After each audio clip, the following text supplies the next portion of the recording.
என்ன டேர் கொடுக்க போகிறேன்னே தெரியாமல் என்கிட்ட ஒருத்தர் சேலஞ்ச் பண்ணார். அதை பற்றி நான் முழுசாக சொல்லுவேன். அதுக்கு முன்னாடி அந்த ஃபாலோ மட்டும்.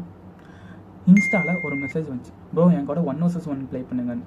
நானும் அதை அக்செப்ட் பண்ணதுக்கு முன்னாடி ப்ரோ நம்ம ஒரு டேர் சேலஞ்ச் பண்ணிக்கலாமான்னு கேட்டேன். என்ன டேர்னு கேட்டார். அதை நான் அப்புறம் சொல்லுவேன்னு சொல்லிட்டு அவரே பெஸ்ட் ஆஃப் தெரியும் சொல்லிட்டார். சரி, ஃபஸ்ட் ரவுண்டு ஸ்டார்ட் ஆச்சு. விளாண்டுட்டு இருந்தார், நானும் நல்லா விளாண்டுட்டு இருந்தேன் அப்படின்னு நினச்சேன். அதுக்குள்ளேயும் அவர் பீஸை விட்டார்.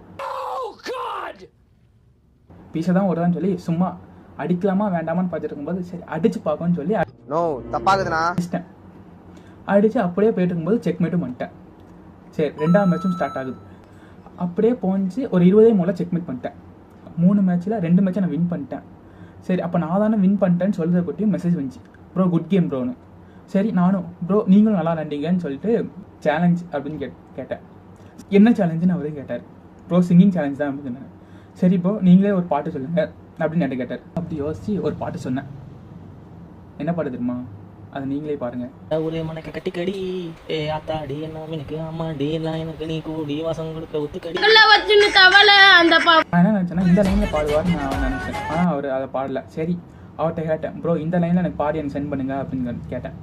அவரும் சென்ட் பண்ணிட்டாரு. அது கேட்ட உடனே